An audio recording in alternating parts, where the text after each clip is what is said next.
तो बच्चों आप लोग कैसे हो? उम्मीद करते हो आप लोग स्वस्थ हो गए, मस्त हो गए, ठीक है, और अपने अपने काम में बिजी हो गए।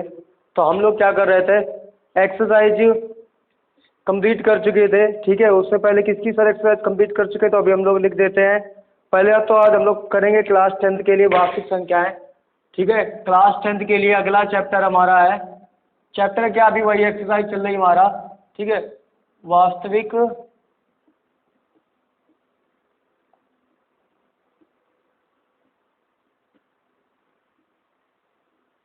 वास्तविक संख्या है ना बच्चों, ये हमारा वास्तविक संख्या है। और एक्सरसाइज की बात करते हैं तो यहाँ पर एक्सरसाइज आ जाते हैं 1.3, ठीक। एक्सरसाइज की बात करते हैं तो यहाँ पर 1.3 एक्सरसाइज हमारी होगी, नहीं यहाँ पर विविध प्रश्नावली दी गई, ठीक है। तो एक्सरसाइज 1.3 मान लेते हैं और या विविध प्रश्नावली मान लेते हैं, ठीक। जैसा आप समझो, यहाँ मैं लिख दे रहा हूँ विविध प्रश्नावली, विविध प्रश्नावली,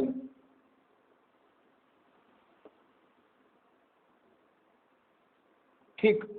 एक्सरसाइज 1.3 मान लो या विविध प्रश्नावली मान लो, ठीक। तो ये कुछ सवाल आज हम लोग इनको क्या करने वाले हैं, कंप्लीट करने वाले हैं बच्चों। तो देखो आवाज़ वॉइस अच्छी आ रही ना, क्लियर है ना वॉइस एकदम अच्छे से, ठीक है, चीज़ें एकदम क्लियर समझ में आ रही।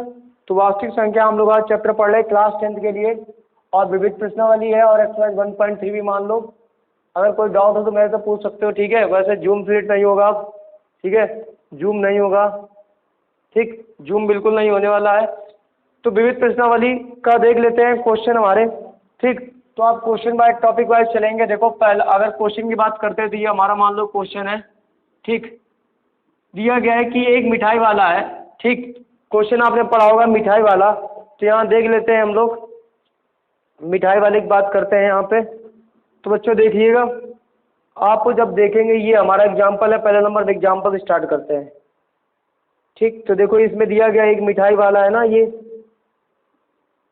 देखो बच्चों ये दिया गया है क्वेश्चन, देखो दिया गया उदाहरण नंबर दूसरा, ये आपके क्वेश्चन में भी एक्सरसाइज में है। एक मिठाई विक्रेता के पास 420 काजू की बर्फियां और 130 बादाम की बर्फियां हैं। उनको ऐसी डेयरियां बनाना चाहता है कि प्रत्येक डेयरी में बर्फियों की संख्या समान रहे तथा ये डेयरियां बर्फियों की परात न्यूनतम स्थान घेरे। इस काम के लिए प्रत्येक डेयरी में कितनी बर्फी रखी जा सकती है। तो क्वेश्चन आपने देख लिया होगा। अब आप चलते हैं स्क्रीन बोर्ड पे आप, ठीक बच्चों। अब आपको क्या करना है, सिंपल सा, देखो इस क्वेश्चन को आपने देख लिया होगा स्क्रीन पे। तो देखो बोल रहा है कि एक मिठाई विक्रेता के पास 420 काजू की बर्फियां और 103 बादाम की बर्फियां हैं। तो देखो काजू वाली बर्फियां कितनी है उसके पास, काजू की जो बर्फियां हैं, काजू की जो बर्फियां हैं उसके पास 420 हैं, और बादाम की बर्फियां कितनी हैं, बादाम की बर्फियां 120 है, ठीक। काजू की बर्फियां 420 और बादाम की बर्फियां 130 है। ये मेरे भूलने की बीमारी है कि नंबर पढ़ने के बाद 130 है। बोल रहा है कि वह इनकी ऐसी डेयरियां बनाना चाहता है कि प्रत्येक डेयरी में बर्फियों की संख्या समान हो। बोल रहा है कि प्रत्येक डेयरी में बर्फियों की संख्या क्या हो, बर्फियों की संख्या समान हो। देखो संख्या समान बोल दिया है तो जाहिर सी बात है यहाँ पर हम प्रत्येक का क्या निकालने वाले हैं, एचसीएम निकालेंगे। बर्फियों की संख्या समान हो तथा डेयरियां बर्फी की परात पर न्यूनतम स्थान घेरे। इस काम के लिए प्रत्येक डेयरी में कितनी बर्फियां रखी जा सकती है। तो जब भी वो न्यूनतम स्थान घेरेंगी तो आपको न्यूनतम स्थान घेरने के लिए इस सवाल को ऐसा दिया नहीं कि एचसीएम आप हमेशा निकालते हैं। तो दिए गए हैं, आप लिखेंगे यहाँ से सीधे हल करने के लिए, दिए गए संख्याओं का अभाज्य गुणनखंड करने पर, अभाज्य गुणनखंड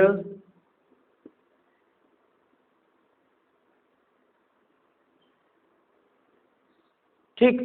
तो दिए गए संख्याओं का अभाज्य गुणनखंड करने पर, तो ये हमारी जो संख्या दी गई इनका अभाज्य गुणन करोगे तो आप इस तरीके से 420 और 130 के अभाज्य गुणन करोगे, ठीक है। तो अभाज्य गुणनखंड करने के लिए हम बच्चों इधर 420 को इस तरीके से फैक्टर करना पड़ेगा। 2 दूनी 4, 2 एक कम 2, 0, 2 एक कम 2, 2 पंचे 10, 2, ठीक। अब देखो 3 से जाएगा ये, 3 त्रिका 9, 3 5 15, 5 7 35, 7 1 7। तो इसके फैक्टर आ जाएंगे 2 गुणे 2 गुणे 3 गुणे 5 गुणे 7। अब इसको घात के रूप में भी लिखना होगा। और 120, देखो ये 420 130 के आ गए। अब आपको 130 के ऐसे अभाज्य गुणनखंड निकाल लेने हैं। 2 छंग 12, 2 पंचे 10, ठीक, 5 एकम 5 5 तेई 15, 13 एकम 13। तो यहाँ पर आ जाएगा 2 गुणे 5 गुणे 13, ठीक। अब इसको घात के रूप में लिख लो 2, ठीक है। तो यहाँ पर HCF की बात करते हैं तो सिंपल है। तो आप लिखोगे HCF ऑफ 420 130।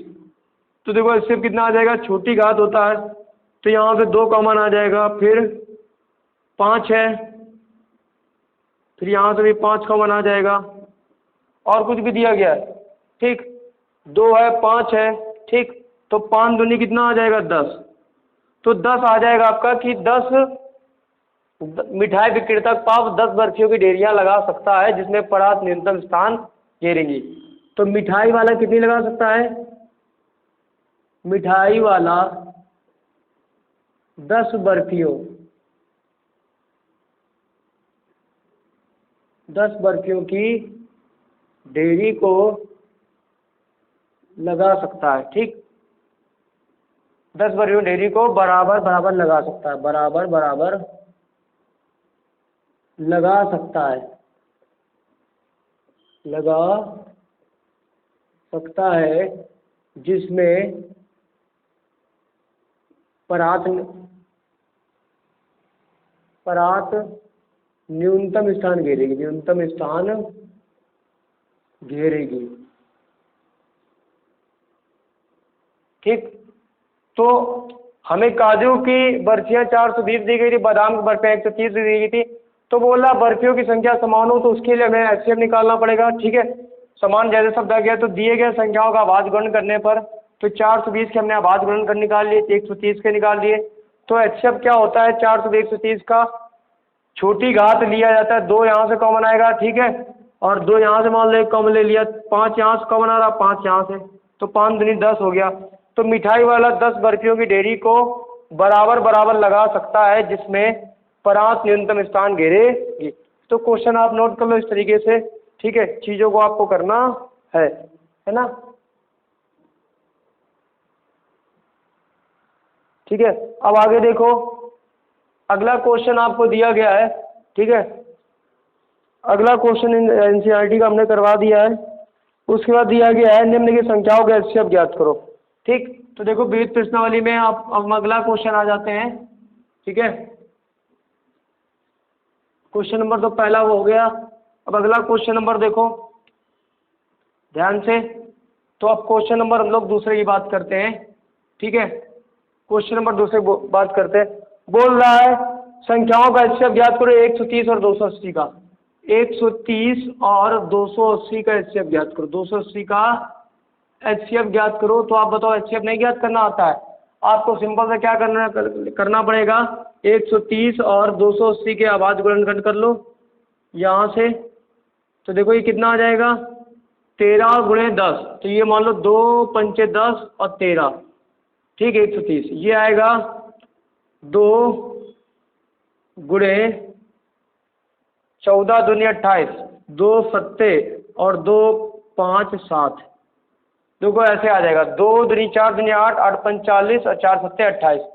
अब इसको घात में 3 ठीक है। अब ये जो दिया गया है तो इसको आप घात के रूप में तो आप लिख सकते हो ना। दिए गए अभाज्य संख्याओं को घात के रूप में लिखने के लिए आपको सिंपल तो ये सेम रहेगा, 2 5 गुणे 13 और ये आ जाएगा 2 की पावर 3 गुणे 5 गुणे 7। तो देखो ये हो जाएगा HCF 130 और 280 का आप HCF निकालोगे तो आ जाएगा, छोटी घात कितनी हो जाएगी 2, फिर 5, ठीक, यहाँ पर भी 5 हो जाएगा, तो 5 दूनी 10 HCF आ जाएगा। इसका कितना आ जाएगा, 10 इसका HCF आ जाएगा, ठीक। तो इस तरीके से हमने दूसरा सवाल कर लिया है आपके, ठीक है। फिर अगला क्वेश्चन दिया गया है आपका 135 और 225 का निकालो, ठीक। हमने मान लिया तीसरा सवाल है 135 और 225। 135 और 200, 135 और 225 का हमें क्या निकालना है, एचसीएफ निकालना है। अगला सवाल हमारा दिया गया, ठीक। तो सेम 135 और 225 का आप एचसीएफ निकाल सकते हो। 135 को कैसे निकालोगे, 15 सत्ते, यहाँ आप देखो इधर 135 का इधर निकालो, डायरेक्ट मैं कर देता हूँ, ज़्यादा हो जाता है, ठीक। देखो 3 चौको 12, 3 पचे 15, 3 एकम 3, 3 पचे 15, 3 पचे 15, 5 एकम 5, ठीक। तो 135 का देखो फैक्टर आ गया बच्चों, 3 गुणे 3 गुणे 3 गुणे 5, ठीक। 225 का क्या आएगा, देखो 225 किसका वर्गमूल होता है, 15 गुणे 15 का होता है स्क्वायर, ठीक। 15 में 5 गुणे 3 और यहाँ पर भी 5 गुणे 3, ठीक। तो इस तरीके से आप फैक्टर निकाल सकते हो स्पीड में, ठीक है। तो कुछ ट्रिक हैं बच्चों, आप ट्रिक सीखिए मेरी, मैं किस तरीके से निकालता हूँ। अब देखो कंपटीशन बहुत ज़्यादा हो गया बच्चों में, इसको घात के रूप में लिख लो तो ये आ जाएगा 3 की पावर 3 गुणे 5, और ये आ जाएगा 3 की पावर 2 गुणे 5 की पावर 2। हमें क्या निकालना है, एचसीएफ निकालना है। तो देखो बच्चे एचसीएफ क्या आ जाएगा, 135 और 225 का एचसीएफ देखो क्या आ जाएगा। सारी एनसीईआरटी बेस्ड क्वेश्चन है बच्चों आपके। तो देखो यहाँ से आ जाएगा 3 का स्क्वायर गुणे 5, 3 गुना 9 पना 45, आपका एचसीएफ आ जाएगा बच्चों, ठीक। तो इस तरीके से आपने तीसरा सवाल भी कर लिया है, ठीक है। अपने किताब में देखते रहिएगा बच्चों किस तरीके से सवाल हम लोग कर रहे हैं, ठीक है। ठीक है, 45 आ गया है। अगला सवाल देखो बच्चों आपको, ठीक है, तीसरा हो गया, उसके बाद चौथा देखो, नोट कर लो जल्दी से।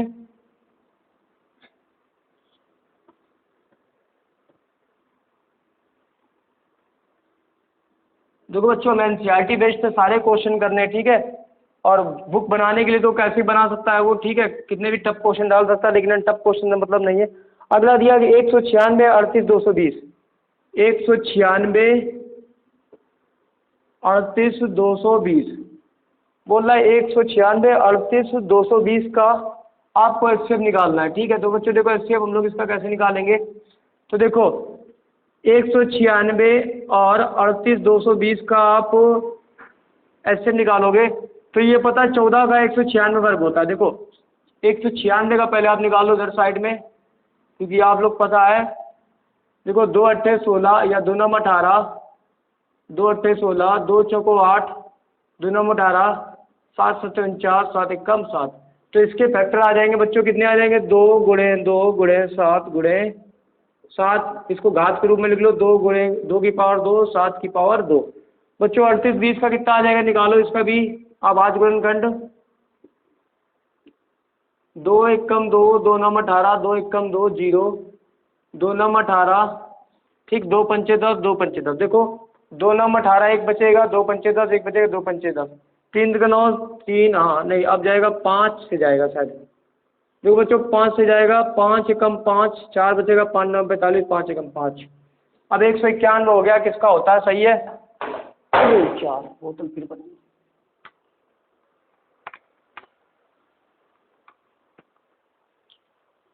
यार, बोतल बहुत गिरती आ रही है, अभी बोतल काम तमाम था इसका, ठीक है। तो देखो चीज़ें वही है, ठीक है, कोई बात नहीं, हम लोग देखते हैं। 38 20 का क्या हो जाएगा, 2 एकम 2, 2 नम 18, 2 एकम 2 बचेगा 0 बच्चों, 2 नम 18 बचेगा, 2 पंचे 10, 2 पंचे 10, 5 एकम 5, 5 9 45, 5 एकम 5, पीछंग 18, 3 एकम 3, 11 एकम 11 नहीं जाएगा, 191 किसी कट रहा, 7 7 दूनी 14, 14 में बचेगा 5 नहीं जाएगा। तो इसको आप लिख सकते हो 2 गुणे 2, देखो बच्चों क्या लिखोगे, 2 पानी लगता गया है, 2 गुणे 2 गुणे 5 गुणे 191 आप लिख सकते हो, ठीक है। अब इसको लिख सकते हो 2 गुणे 2, तो इसको घात के रूप में लिख लो, 2 की पावर 2 गुणे 5 गुणे 91, ठीक बच्चों, इस तरह लिखोगे। अब मैं एच का एचसीएफ निकालना है, तो इसका एचसीएफ आ जाएगा बच्चों 196 और 38,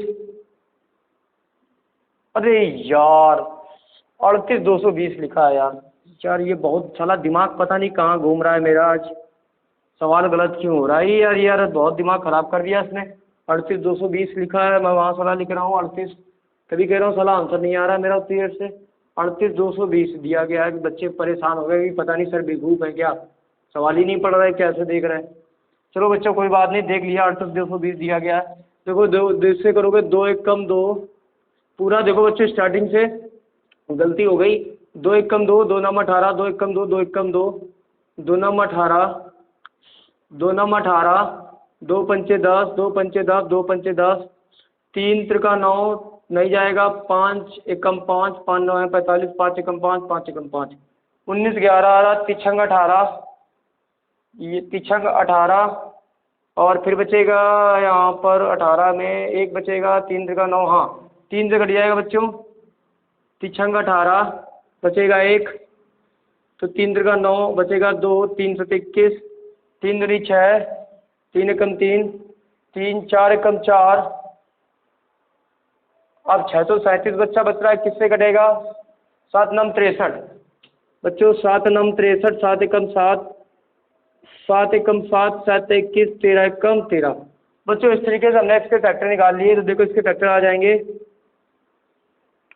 2 गुणे 2 गुणे 5 गुणे 3 गुणे 7 गुणे 7 गुणे 13, ठीक।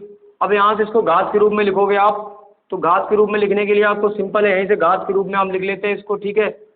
यहीं पे हम लोग इसके घात के रूप में लिख ले रहे हैं डायरेक्ट, 2 की पावर 2 गुणे 7 की पावर 2, 2 की पावर 2, 5 गुणे 3, 7 की पावर 2 गुणे 13। अब हमें एचसीएफ निकालना है, तो इसका एचसीएफ कितना आ जाएगा? 2 की पावर 2 यहाँ पर भी है, और 7 की पावर 2 दोनों कॉमन है, ठीक। तो आ जाएगा बच्चों ये 196 आ जाएगा, ठीक है। गुणा करोगे तो आपका 196 आंसर आ जाएगा। बच्चों देखो चीज़ों को जल्दी स्पीड में मतलब चीज़ों को समझाना हो तो फिर गलत हो जाता है ना, तो वही चीज़ें हैं कि आप समझो, ठीक है। विविध प्रश्नावली में एक्सरसाइज 1.3 का चौथा सवाल हो गया, ठीक। ऐसे आप सवाल करते रहेंगे तो ज़्यादा अच्छा रहेगा, ठीक है। आगे देखो अगला क्या दिया गया है, 5वां नंबर दिया गया आपको, ठीक है। देखो सारी चीज़ें हैं, अब हर चीज़ अच्छी नहीं हो सकती ना, चीज़ों को करना पड़ता है, ठीक। 5वां देखो दिया गया है, 5वां नंबर ऐसे मान लो क्वेश्चन वाइज ऐसे आप देखते रहोगे तो ज़्यादा सही रहेगा, ठीक है। 5वां दिया गया है 867 और 225, 867 और 225, 867 और 225, 867 और 225 का हमें निकालना है एचसीएफ। 867 और 225 का बच्चों एचसीएफ निकालना है, तो हमें पता है इधर 867 की इधर हम वेक्टर निकालेंगे, इधर 3 दूनी 6, ठीक, और 3 दूनी 6 बचेगा 2, 3 8 24, 3 हम 27, 3 हम 27। अब देखो ये वही बात है, फंस गया, 3 7 21, 3 8 24, 3 हम 27 बचेगा 2। अब यार वही है 289 आ रहा है यहाँ, 2 1 कम 2 2 नहीं 3 7 7 चौक 28, 9 दिन 18, 17 का 289, हाँ 17 का 289 होता बच्चों, 17 का 289, ठीक, याद आ गया। तो देखो 867 के आपने फैक्टर किए यहाँ पर, तो कितने आ रहे बच्चे? 3 गुणे 17 गुणे 17 बच्चों, ऐसे याद रखना आपको भी, नहीं तो किसी काम, देखो ये होता है 225 15 का, 3 गुणे 5 15, 3 गुणे 5 15, ठीक। तो इस तरीके से ये 15 का वर्गमूल होता है, आप चाहो तो निकाल सकते हो इसको, घात के रूप में आप लिख लो। ट्रिक सीखते जाओ, स्पीड में सवाल करो, 3 की पावर 2, 5 की पावर 2, ठीक। तो इस तरीके से करते हैं। अब हमें इसका एचसीएफ निकालना है, तो एचसीएफ क्या होता है? 867 और 225 का बच्चों क्या निकल के आ जाएगा यहाँ पर? 3 गुणे 17, सॉरी एचसीएफ बोल रहा है तो यहाँ देखो 3 आ जाएगा, बस 3 ही आ जाएगा बच्चों एचसीएफ इसका, 867 225 का, 3 7 21, 3 5 15, हाँ बच्चों 3 ही आ रहा है इसका न्यूनतम घात। देखो यहाँ पर कितनी 3 है, तो बच्चों 3 ही आ जाएगा एचसीएफ, ठीक है। तो ये 5 सवाल हम लोग के हो गए बच्चों, और कोई दिक्कत है इसमें? देखो 3 ही आएगा बच्चों, ठीक है। हाँ 17 वो अलग हो जाएगा, एचसीएफ निकालने का अलग। अब इसको अलग कर दिया जाए 5वें को। 6वां देखो सवाल बच्चों,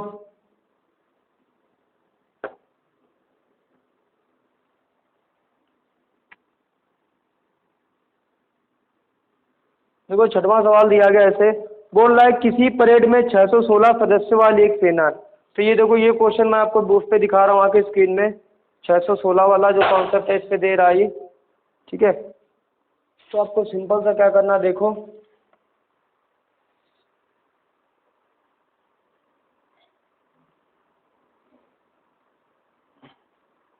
देखो बच्चों, एक मिनट रुकना, जरा जरा मैं फ़ोन को पकड़ लूँ, जरा स्प्लिट जूम करना होगा मुझे चीज़ों को। तो देखो ये दिया गया है क्वेश्चन, किसी परेड में 616 सदस्यों वाले एक सेना में आर्मी की टुकड़ी को 32 सदस्यों वाले एक आर्मी बैंड के पीछे मार्च करना है। दोनों समूह वाले समान स्तंभों वाले मार्च करना है। उन स्तंभों को अधिकतम संख्या क्या होगी जिसमें वो मार्च कर सकते हैं। तो इसका भी बच्चों क्या निकालना होगा, पूरा HCF निकालना होगा, ठीक है। तो चीज़ें समझ में आ गई। फिर तीसरा भी देख लो, ठीक, देख लो, ऐसे बहुत सारे सवाल दिए गए हैं आपके 11 तक, पूरे आप एक साथ नोट कर लो, स्क्रीनशॉट ले लो, ठीक है। अब आपको मैं पढ़ते जाऊंगा, ठीक है।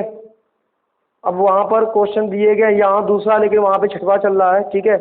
तो आपको इस तरीके से क्वेश्चन को समझते जाना है, ठीक है। उसी वैसे ही हिसाब से हम लोग करेंगे, ठीक है बच्चों।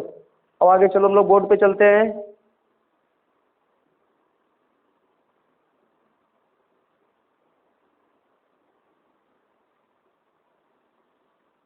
देखो आ गया, ठीक है बच्चों। थोड़ा रुक जाया करो यार, अभी क्वेश्चन दिखाते हैं ना तो वो फिर जूम लेने लगता है, स्प्लिट जूम लेने लगता है, इस वजह से फिर वो कंफ्यूजन में आ जाता है कि हमें क्या करना है, ठीक है। तो देखो चीज़ें वही हैं सारी। दिया गया है कि सेना के एक परेड में 616 सदस्य हैं। कितने हैं? सेना एक परेड में सदस्यों की संख्या कितनी दी गई है? सदस्यों की संख्या आपको दी गई है, सदस्यों की संख्या दी गई है 616, ठीक। तो बोल रहा है, ठीक, 32 सदस्यों वाले आर्मी बैंड के पीछे मार्च करना है। कितने सदस्यों की संख्या 16 दी है। ये किसी परेड में 616 सदस्यों वाली एक सेना है। क्या है? 616 सदस्यों वाली एक सेना है, जिसमें से कितनी टुकड़ियां हैं? 32 टुकड़ियों की सदस्य है। कितनी है? 32 टुकड़ियां हैं, 32 टुकड़ियां हैं, ठीक। 32 का मतलब इस तरीके से, ठीक, इस तरीके से टुकड़ियां होती हैं ना, 32 टुकड़ियां हैं। तो बोल रहा है कि इनके पीछे मार्च करना, दोनों समूह में समान संख्या वाले स्तंभों में मार्च करना है। उन स्तंभों की अधिकतम संख्या क्या होगी? तो देखो, अधिकतम स्तंभों की संख्या ज्ञात करने के लिए स्तंभों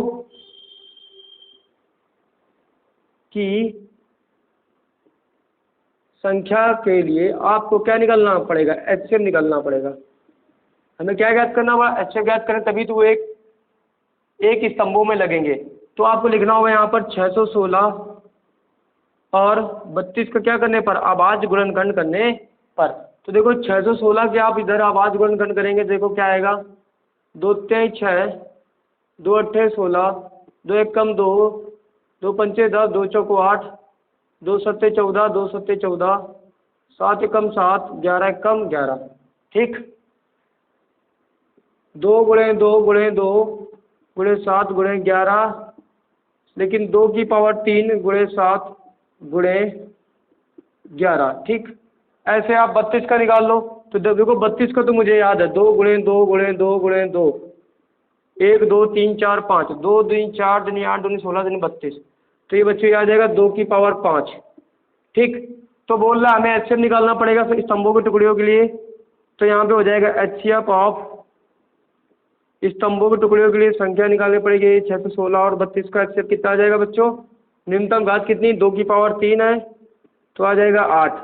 तो बोल रहा है कि स्तंभों की अधिकतम संख्या क्या होगी? तो आप लिख लोगे स्तंभों की,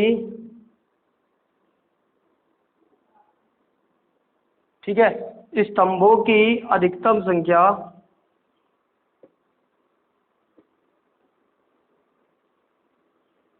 संख्या कितनी होगी? 8 होगी, ठीक है। जिसपे वो क्या करेंगे? मार्च करेंगे, ठीक। तो स्तंभों की अधिकतम संख्या कितनी होगी? 8 होगी, जिसमें मार्च करेंगे। वैसे छठवां क्वेश्चन नहीं है, बुक से अगर आप मिलाओगे तो आपका क्वेश्चन नंबर दूसरा है, ठीक है। बुक से आप क्वेश्चन मिलाओगे ये वाला तो आपका क्वेश्चन दूसरा बनना है, ठीक है, यहाँ पर, ठीक। अब छठवीं वाली हम सीरीज खत्म करते हैं तो दूसरा यहाँ पर आ जाता है, ठीक है। बुक की बात करें तो अब दूसरा क्वेश्चन चल रहा है, वो तो बहुविकल्पी क्वेश्चन, मतलब वैसे थे, ऑब्जेक्टिव वाले क्वेश्चन टाइप में चल रहे थे आपके।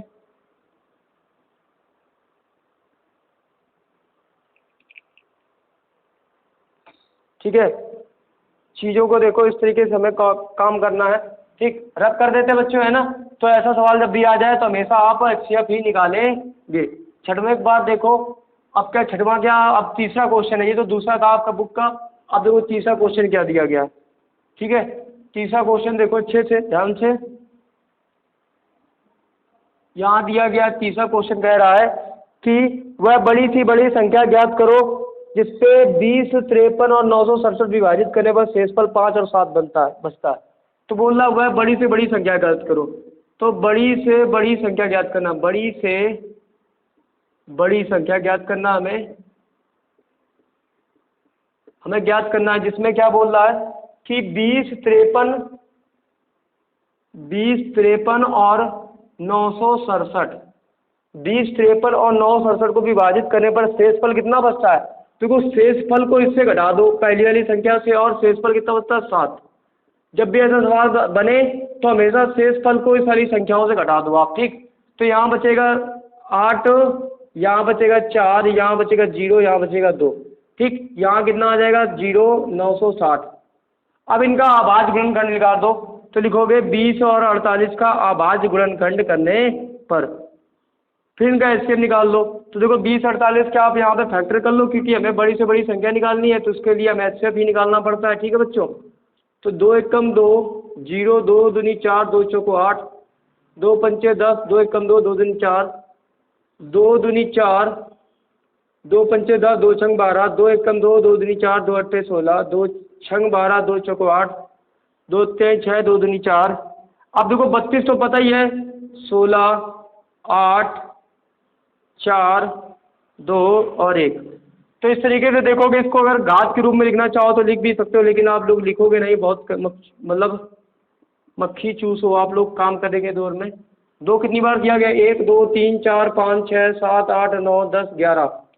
1, 2, 3, 4, 5, 6, 7, 8, 9, 10, 11। अब इसको आप घात के रूप में लिख लो यहाँ पर, तो 2 की पावर कितना आ जाएगा 11। 1, 2, 3, 4, 5, 6, 7, 8, 9, 10, 11। ठीक, अब देखो कितना दिया गया है 960। 960 का आप ऐसे ही फैक्टर कर लो। ठीक, तो इस तरीके से आप चीज़ों को सीखो करना। ठीक है, 960 के आप जब फैक्टर निकालोगे इसमें तीसरे वाले सवाल में, आप ध्यान से देखो 960 का 2 चौको 8, 2 अट्ठे 16, 2 दूनी 4, 2 चौको 8, 2 एकम 2, 2 दूनी 4, 2 छंग 12, 2 तेईस 6, 2 एकम 2 पंचे 10, 3 पंचे 15, 5 एकम 5। तो आप इसको देखो कितना दिया गया, ये फैक्टर में 2, 2, 4, 2, 6, 2, 2, 4, 2, 6, 3, 5। इसको घात के रूप में लिखो बच्चे, तो 2 की पावर 1, 2, 3, 4, 5, 6 गुणे 3 गुणे 5। हमें इसका HCF निकालना है। ठीक, बड़ी से बड़ी संख्या के लिए HCF हो जाएगा 20, 48 और 960 एक ऐसी संख्या होगी जो इसको पूरा तरीके से विभाजित करेगी। तो HCF कितना आ रहा है 2 की पावर 6। 2 की पावर 6 का मतलब होता है 2 दूनी 4, दूनी 8, दूनी 16, 32 दूनी 64। तो बच्चे 64 एक ऐसी संख्या होगी, बड़ी से बड़ी संख्या होगी जो इसको विभाजित करने पर शेषफल 5 और इसको विभाजित करने पर शेषफल 7 बचता होगा। तो आपका 64 क्या हो जाएगा, यहाँ पर राइट आंसर हो जाएगा बच्चों। ठीक, 64 आपका राइट आंसर हो जाएगा। चीज़ें समझ में आ रही बच्चों। ठीक है, हम लोग ने देखो आधा घंटा होने वाला है लेक्चर को कंप्लीट करते हुए विविध प्रश्नावली और एक्सरसाइज 1.3 के लिए। ठीक, चीज़ें ऐसे ही क्लियर करनी है। अब तीसरा हो गया, जल्दी से नोट करो, उसके बाद चौथा बताते हैं। चौथा देखो क्या दिया गया है, 210 और 55 का महत्तम समवर्तक को 210 गुणे 5 प्लस 55y के रूप में व्यक्त किया जा सकता है। तो y का मान क्या होगा। कोई बात नहीं, देख लेते हैं। 55 हम ऐसे ही निकाल देते, कोई बात नहीं। चौथा नंबर ठीक है, कोई बात ही नहीं है, चौथा नंबर ऐसे ही निकाल देंगे। चलो ठीक है, फिर भी आप क्वेश्चन को देखो। ठीक है बच्चों, आपके पास बुक होगी, बुक से देखो, क्वेश्चन मिलाओ सारे विविध प्रश्नावली और एक्सरसाइज 1.3 जो आपकी अगली किताब में दी होगी या बहुविकल्पी होगी, इनमें सारे सवाल ऐसे होंगे।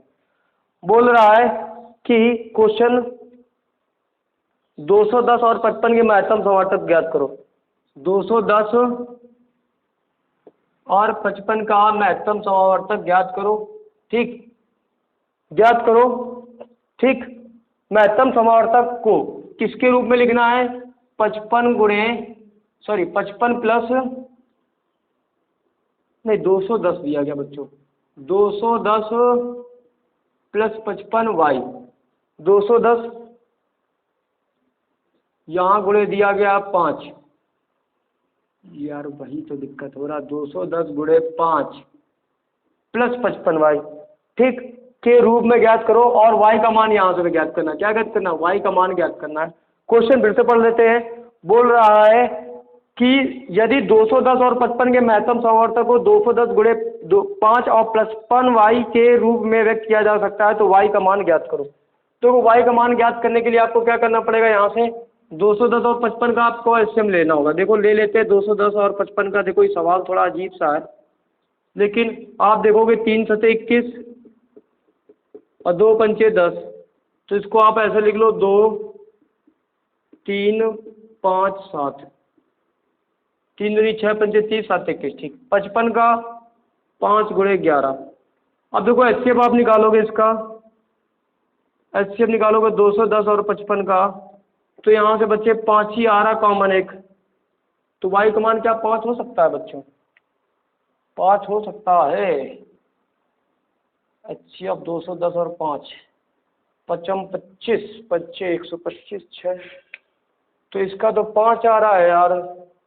तो देख लो भाई, देख लो अगर इसे, अगर देखो ठीक है, अब इसको सॉल्व करते हैं बच्चों। देखो आ गया इधर, देखो देखो इधर 210 गुणे 5 प्लस 55y है। तो एक बात आओ, यहाँ पर हम क्या ले लें? कॉमन क्या आ रहा? 5 कॉमन आ रहा, तो 210 प्लस 11y आ रहा कॉमन। तो देखो ये इसका क्या आ गया? एचसीएफ आ गया। ठीक, और यहाँ पर भी 11 है, 5 गुणे 11। ठीक, तो वही है कि 11 होगा। यहाँ पर क्या होगा? y का मान 11 हो सकता है या 1। आंसर कितना आ रहा है यार इसका? थोड़ा यार क्वेश्चन ये लचीलापन बहुत ज़्यादा है इसमें, विविध प्रश्नावली का।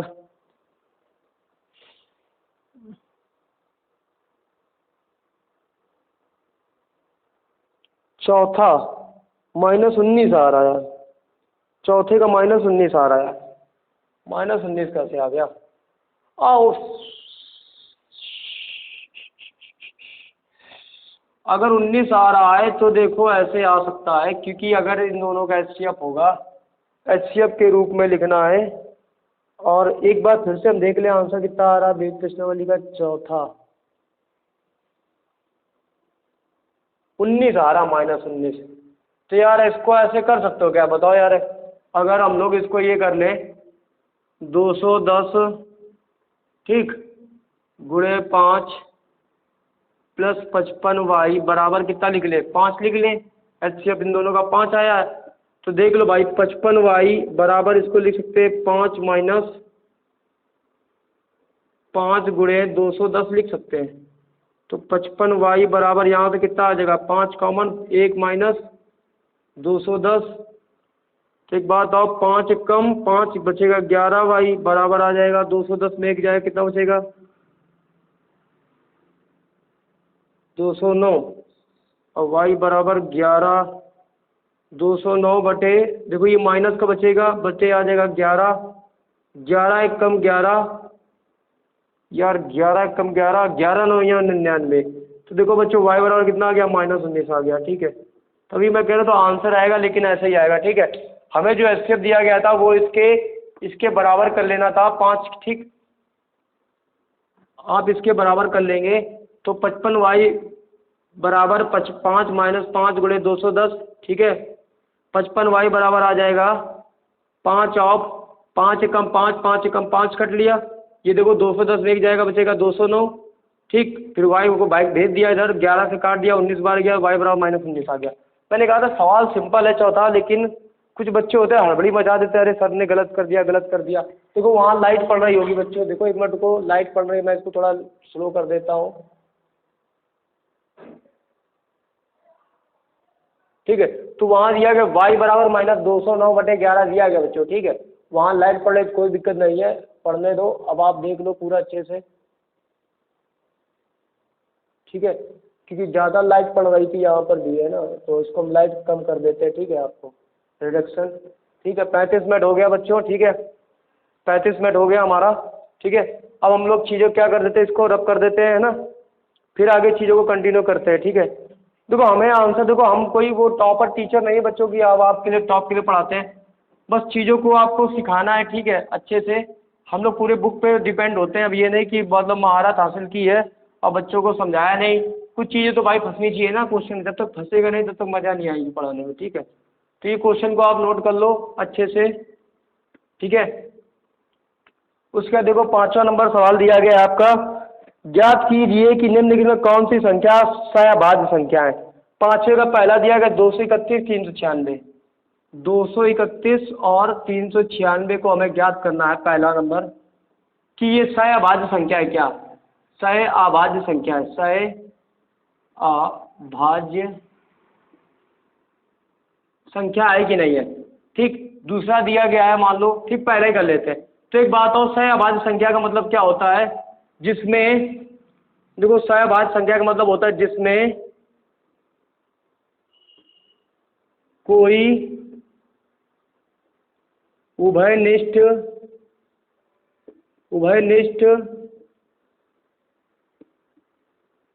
गुणनखंड ना हो, कोई भी उभयनिष्ठ गुणनखंड ना हो, उसको सहअभाज्य संख्या कहते हैं, ठीक है। तो देखो 231 जो तुम्हारा दिया गया बच्चों, 231 और 396 का जब आप फैक्टर करोगे तो यहाँ से देखो, फैक्टर कर लो, 231 और 396 का आप फैक्टर करोगे, देखो कितनी बार जाएगा, 2, 3 से जाएगा नहीं, 3 से 21, हाँ 3 से जाएगा, 3 से 21, 7 एकम 7, 11 एकम 11, तो ये आ जाएगा 3 गुणे 7 गुणे 11, 396 का करो, ठीक है। अब ऐसे बच्चों 396 का करो, 3 एकम 3, 3 दुका 9, 3 दूनी 6, 2 छंग 12, ठीक, 2 छंग 12, 2 तेई 6, 2 तेई 6, 3 एकम 3 एकम 3 और 11 एकम 11, तो इसका आ जाएगा फैक्टर में 2 गुणे 2, 3 गुणे 3 गुणे 11, ठीक। अब इसको देखो, अगर घात के रूप में इसको लिखोगे तो आ जाएगा 2 की पावर 2, 3 की पावर 2 गुणे 11, ठीक, ये आ जाएगा 3 गुणे 7 गुणे 11। तो हमें क्या करना है कि उभयनिष्ठ गुणनखंड देख रहे हो, तो ये हमारे कम 11 आ रहा है, देख लो बच्चों, इधर भी 11, इधर भी 11 आ रहा है, इधर 3 आ रहा है और इधर भी 3 आ रहा है, तो ये हमारी सहअभाज्य संख्या नहीं होगी। तो इस पर आप क्रॉस क्वेश्चन लगा दोगे कि पहला नंबर 231, 396 हमारे सहअभाज्य संख्या नहीं है, यहाँ पर क्रॉस का निशान लगा दो कि ये सहअभाज्य संख्या नहीं है, ठीक। क्योंकि सहअभाज्य संख्या में उभयनिष्ठ में आप क्या नहीं चाहिए, कॉमन गुणनखंड नहीं होना चाहिए, ठीक। उसके बाद अगला देखो आप सवाल, ठीक है, इसी का दूसरा नंबर सवाल देखो बच्चों। दूसरा नंबर सवाल दिया गया है बच्चों कि कह रहा है कि क्वेश्चन आपका 847 और 6160, 847 और 6160। देखो बच्चों 847 ये दूर से दिखाई दे रही मुझे, 847 और 61 और 60, 61 21 60 की 61 60 है, 21 60। देखो बच्चों दूर से दिखाई दे रही, देखो ये 847 और 21 60, बच्चों देखो ये देखो विषम संख्या है और ये देखो सम संख्या है, एक सम और विषम का अभाज्य गुणनखंड होता ही नहीं है, तो ये तो क्या हो जाएगी बच्चों, ये हमारी हो जाएगी दूर से, आप इसको फैक्टर करो या ना करो, दूर से ही दिखाई दे रही कि ये हो जाएगी, ठीक है, कि ये हमारी सहअभाज्य संख्या होगी क्योंकि इसमें कोई कॉमन फैक्टर नहीं होगा बच्चों। तो देखो 847 को किस तरीके से करोगे आप, देखो 847 को आप लिख लो इस तरीके से, यहाँ पर 3 दूनी 6, ठीक, 3 दूनी 6, 3 24 नहीं कटेगा, 7 से जाएगा, फिर ये 7 एकम 7, 7 दूनी 14, 7 एकम 7 और 11 का 1 को 21 होता है वर्ग, ठीक। तो ये बच्चों देखो आ जाएगा 7 गुणे 11 गुणे 11, ठीक, 21 60 का आ जाएगा, देखो 216 किसका होता है वर्ग, 11 का 21, 11 12 का 144, 15 का 225, 15 14 का 196, चलो देखो 216 देखो निकाल लेते हैं हम लोग, ठीक है, ऐसे डायरेक्ट बनेगा नहीं। तो आप कहोगे सर आपको तो याद है, आप निकाल देते हो, लेकिन हमें तो याद नहीं है। 2160 है, चलो 2 एक कम 2, ठीक, 2 अट्ठे 16, 2 पंचे 10, 2 चौको 8, 2 दूनी 4, 2 सत्ते 14, 2 एक कम 2, 2 तीन 6, 2 पंचे 10, ठीक, 3 चौको 12, 3 पचे 15, 3 एकम 3 पचे 15, 3 पचे 15, 5 एकम 5। तो देख रहे हो यहाँ पर कोई भी कॉमन फैक्टर नहीं। इसको अगर पावर में लिख दो आप, 1 2 3 4, 2 की पावर 4 गुणे 3, 1 2 3, 3 की पावर 3 गुणे 5। तो देखो भाई इसमें कोई भी कॉमन फैक्टर नहीं है बच्चों। तो ये हमारी कैसी है, सहभाज्य संख्या है। देख रहे हो सब अलग अलग डिफरेंस है, ये भी डिफरेंस है इसके अभाज्य गुणनखंड। जब दोनों में अभाज्य गुणनखंड डिफरेंस है, जिसमें कोई भी उभयनिष्ठ गुणनखंड ना हो, उसको क्या बोलते हैं, सहभाज्य संख्या बोलते हैं। तो चीज़ें समझ में आ गई। 5 का दूसरा नोट करो जल्दी से। उसके बाद हम लोग 5वें का तीसरा, फिर चौथा, फिर 5वां, फिर 6वां सारे सवाल करते हैं। 9:40 हो गया है, ठीक है, कोई दिक्कत नहीं, हमें बिल्कुल साफ दिखाई दे रहा है। बस राइटिंग मेरी गंदी है थोड़ी सी, कंप्रोमाइज़ करो, ठीक है। 5 के बाद देखो 6वां, देखो सवाल क्या कहता है।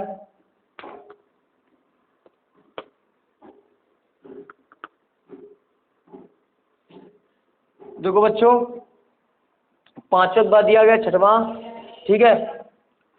6वां दिया गया क्वेश्चन, बोल रहा है दर्शाइए कि, 6वां कह रहा है कि दर्शाइए कि किसी प्राकृत संख्या n के लिए, बोल रहा है किसी प्राकृत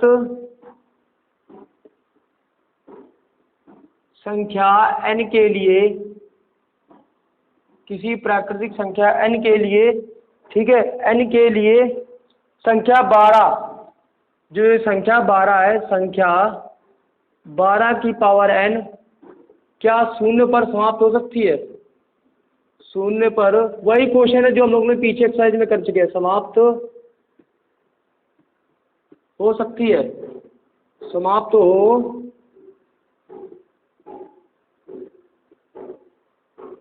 हो सकती है, संख्या शून्य पर समाप्त हो सकती है, या शून्य, या देखो लिखा 0 या 5 पर, 0 या 5 पर समाप्त हो सकती है।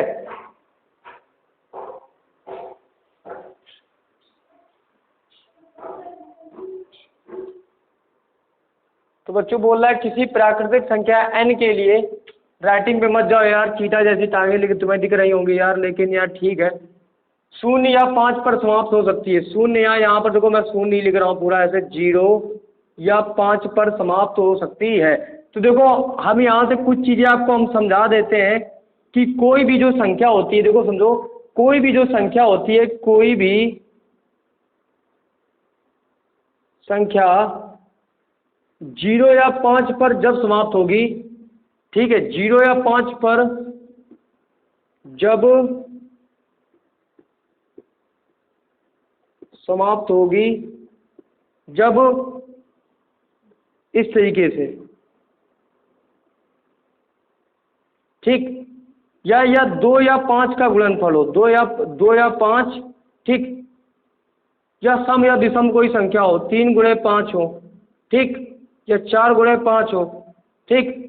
तो कोई भी संख्या जब समाप्त होगी जब वो 5 के गुणनफल के रूप में होगी, है ना। 0 या 5 पर जब भी समाप्त होगी जब वो 5 के गुणनफल के रूप में होगी, ठीक। नहीं मानते हो तो देख लो, 7 ले लो, 7 पना 35, तब भी देखो 5 पर समाप्त हो रही है, ठीक।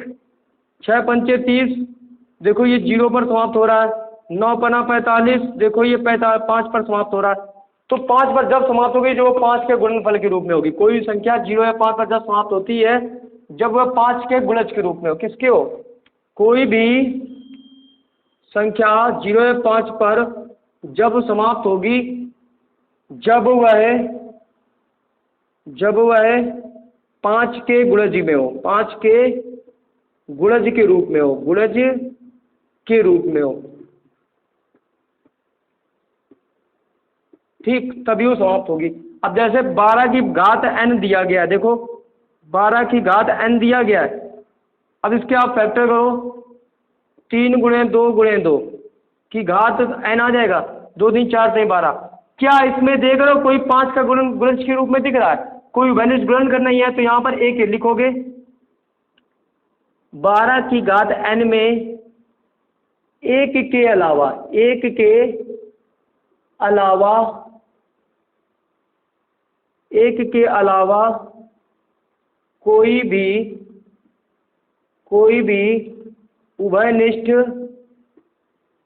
उभयनिष्ठ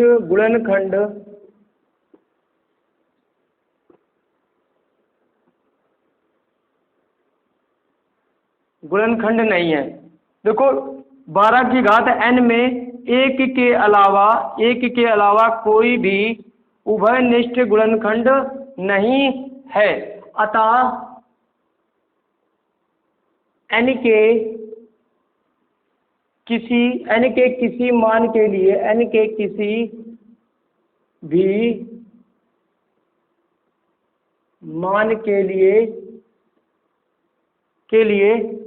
12 की घात n, ठीक, शून्य पर नहीं समाप्त होगी, शून्य पर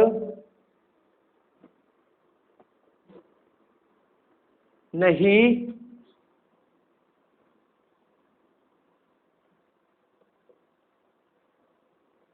समाप्त होगी। तो इस तरीके से आप लिख सकते हो, ठीक है, चीज़ों को, कि जब कोई शून्य पर संख्या जब समाप्त होती है जब वह 5 के गुणज के रूप में हो, लेकिन जब हमने फैक्टर किया तो 1 के अलावा कोई भी उभयनिष्ठ गुणन करना ही है, अतः n के किसी भी मान के लिए 12 की पावर n शून्य पर समाप्त नहीं होगी, 0 या 5 पर नहीं समाप्त, ये भी मान लो लिख लो, 5 या 0 पर समाप्त नहीं होगी।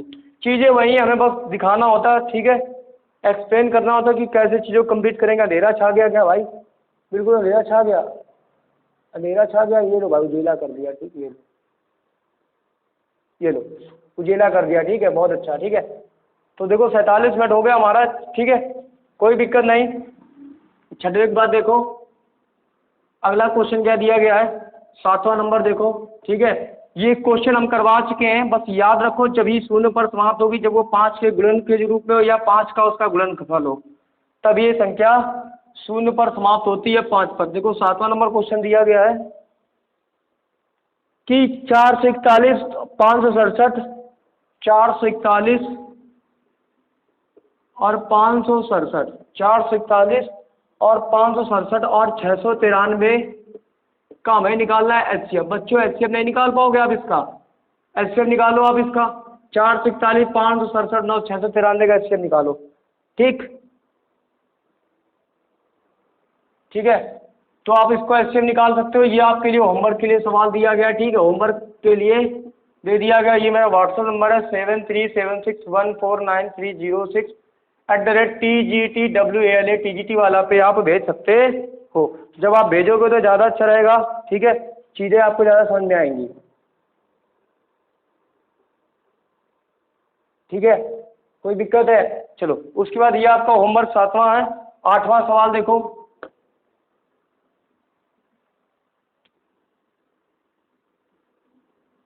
8वां नंबर दिया गया है कि सबसे बड़ी संख्या ज्ञात करो।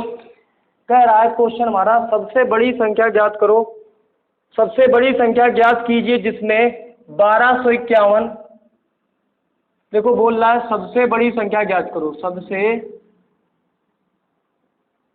बड़ी संख्या ज्ञात करनी है जिसमें क्या कर रहा है कि 1251 और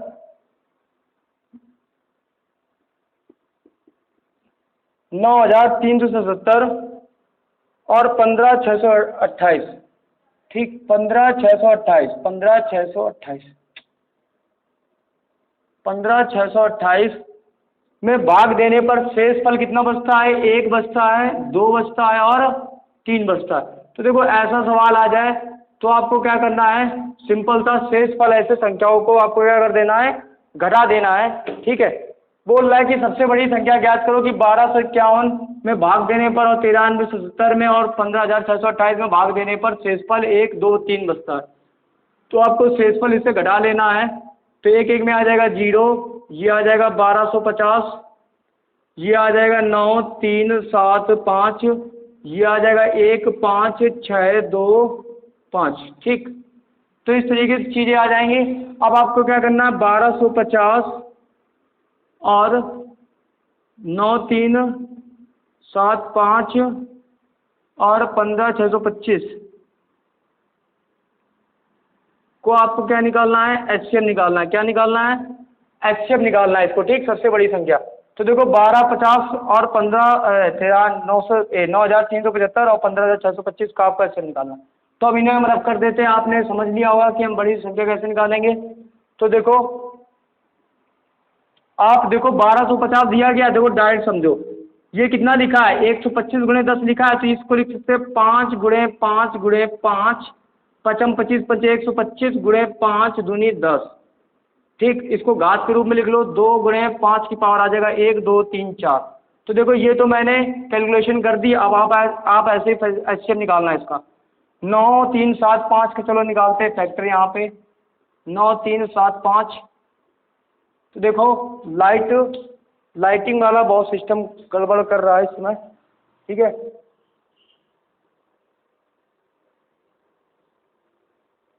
लाइटिंग वाला सिस्टम बहुत गड़बड़ हो जाता है इसमें। ठीक है, लाइटिंग कम करनी पड़ती है। ठीक है, देखो आप किससे जाएगा, ये 3 से करो, 3 त्रिका 9 3 एकम 3 दूनी 6।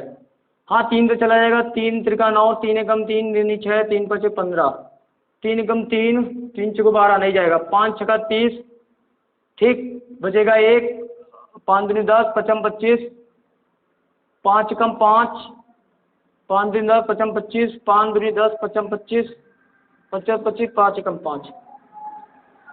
तो ये आ जाएगा 3 गुणे 5 घात में लिखो 1 2 3 4 5 5 की घात 5 हो जाएगा। 15 625 का निकालना है।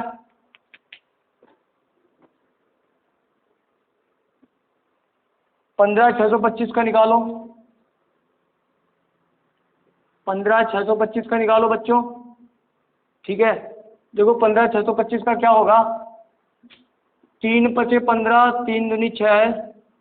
ठीक, नहीं जाएगा, 5 सही जाएगा बच्चों। ये 5 नहीं 15 5 कम 5 5 2 पचम 25 5 6 30 5 2 पचम 25 5 कम 5 और 1 बजे 5 दिन 10 पचम 25 पचम 25 पचम 25 5 कम 5 घात में लिख दो, कितना आ जाएगा, 5 की पावर 1 2 3 4 5 6। ठीक, अब देख लो यहाँ पर मैं क्या निकालना, सबसे बड़ी संख्या निकालनी है तो एचसीएफ निकाल दो। 1250 93 75 और 15 625 15 625 का निकालोगे एचसीएफ। तो देखो इसमें बड़ी घात क्या आ जाएगा, 5 की छोटी घात 5 की पावर 4। तो ये इसका आंसर आ जाएगा पचम 25 और 25 का होता है 625। आपका एचसीएफ आ जाएगा बड़ी से बड़ी संख्या 625 आपका आंसर आ जाएगा इसमें। ठीक है, आंसर आ जाएगा आपका 625। ऐसी संख्या होगी जिसमें भाग दोगे तो शेषफल 1 2 और 3 बचेगा। पचम 25 25 का 625 होता है। बेटा 8वां नंबर सवाल नोट करो जल्दी से, उसके बाद 9वां नंबर सवाल पे चलते हैं। ठीक है, नोट कर लिया, अब कर दें।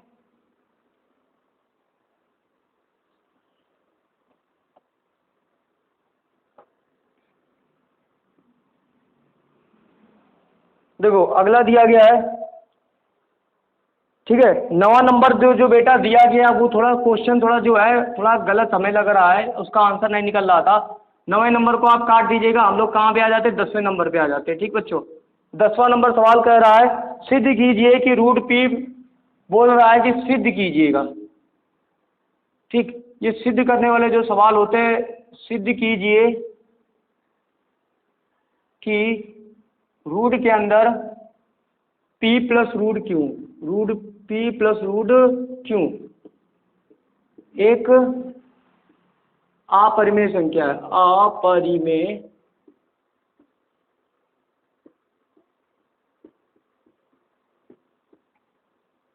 संख्या है। तो हमें प्रूफ करना है बच्चों, तो उसके लिए हमें आपको क्या करना पड़ेगा, ये क्वेश्चन आप मेरी वास्तविक संख्या जो क्लास 10th है, पिछली लेक्चर में जाओ, आप पिछले लेक्चर में जाओ, एक्सरसाइज 1.2 में इस तरीके का सवाल हमारे क्या दिया होता है। ये प्रमेय होती है बच्चों, रूट 3 और रूट 2 इस तरीके के सवाल दिए होते हैं। Root 7 plus root 5 root 11 minus root 7 root 19 minus root 17, इस तरीके के बच्चों ये सवाल बनते हैं इस वाली प्रमेय से। तो आप जाओ पिछली वीडियो पे मेरी देखो जाके, और उस वीडियो पे ये क्वेश्चन मैंने बताया हुआ है। ठीक है बच्चों, मैंने पिछली वीडियो में इसका 10वां नंबर क्वेश्चन मैंने अपरिमेय संख्या प्रूव करने के लिए बताया है। ये जो वीडियो देख रहे हो पिछले लेक्चर में जाओ, एक्सरसाइज 1.2 लिखा है, उस पर मैंने ऐसा सवाल बताया है कि अपरिमेय संख्या कैसे प्रूव करते हैं। ठीक है, आप अगर जाओगे तो अच्छी बात है, नहीं समझ में आता तो मुझसे पूछ लेना। ठीक है, मैं फिर से बताऊंगा, कमेंट बॉक्स पे जरूर करना। ठीक, उसके बाद देखो 10वां नंबर के बाद दिया गया 11वां नंबर दिया गया है। बोल रहा है कि दो संख्याओं का महत्तम समवर्तक और लघुत्तम समवर्तक योगफल इतना दिया गया है, उनका लघुत्तम समवर्तक महत्तम इतना। ये देखो, ये तुम्हारे किताब का क्वेश्चन नहीं है, इसको छोड़ दो। उसके बाद देखो हमारे जो एक्सरसाइज है पूरी एक्सरसाइज 1.3 हमारी क्या हो गई, पूरी कंप्लीट हो गई है। जो हमारे एनसीईआरटी क्वेश्चन थे बच्चों पूरे हमने कंप्लीट कर लिए हैं, और 15 अगस्त में ही हम लोग दे दनादन चला रहे हैं। 15 अगस्त में ये मान लो ये चैप्टर पूरा हम खत्म कर देंगे। पहला चैप्टर जो दिया गया है तुम्हारा वास्तविक संख्याएं, हम सोच रहे हैं हम खत्म कर दें 15 अगस्त में, यही 3 घंटे की क्लास और ये पूरे चैप्टर फिनिश। ठीक है, मजा आ जाएगी पढ़ने में। अभी फिर आ रहे हैं नेक्स्ट वीडियो लेकर, नेक्स्ट वीडियो लेकर आ रहे हैं बहुविकल्पी क्वेश्चन की। किसकी? बहुविकल्पी क्वेश्चन की वीडियो लेके आ रहे हैं, मस्त आ जाएगी। आज पढ़ाने में मजा आ जाएगी, भले मैं थक जाऊं लेकिन 4 घंटे लगातार मैं आपको class back to back class देता रहूंगा। ठीक है आपको बच्चों, और ये चैप्टर खत्म। उसके बाद आ जाता है हमारा बहुपद आएगा। ठीक है, और बहुपद जो चैप्टर है वो ज़्यादा बड़ा नहीं है, वो भी छोटा है, लेकिन उसको भी हम समाप्त कर देंगे। उसको भी हम लोग बहुपद को भी देख लेते कितनी एक्सरसाइज है हमारी उसमें। 2 और विविध है, वो भी खत्म कर देंगे। मुश्किल से एक ही दिन में हम लोग खत्म कर देंगे। ठीक है, लेकिन आप टेंशन फ्री रहो, हाई स्कूल का सिलेबस मैं यूं करवा दूंगा। ठीक है, कोई भी डाउट होता है तो मुझे व्हाट्सएप नंबर 7376149306 पर कॉल करो। @TGT वाला वास्तविक संख्या थी हम लोग पढ़ चुके हैं। ठीक है बच्चों, हम लोग आते हैं बहुविकल्पी प्रश्न पे, और 15 अगस्त वाला ही दिन चल रहा है, 15 अगस्त वाले दिन ही हम लोग खत्म करेंगे। ठीक है, इसको चैप्टर को। ठीक है, खुद से ठाना है 15 अगस्त को ही ऐसा ही मनाना है। ठीक है।